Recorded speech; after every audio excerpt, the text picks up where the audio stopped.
আসসালামু আলাইকুম, সবাইকে জব সেল পয়েন্ট ইউটিউব চ্যানেলে স্বাগতম।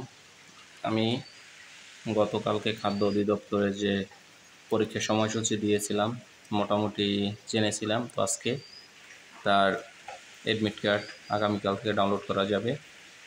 প্রথমত 14 ক্যাটাগরির পরীক্ষা অনুষ্ঠিত হতে যাচ্ছে। এটা হবে মূলত ঢাকার বিভিন্ন স্কুলে এই পরীক্ষা হবে। এবার বিভাগীয় শহরগুলোতে পরীক্ষা হবে না।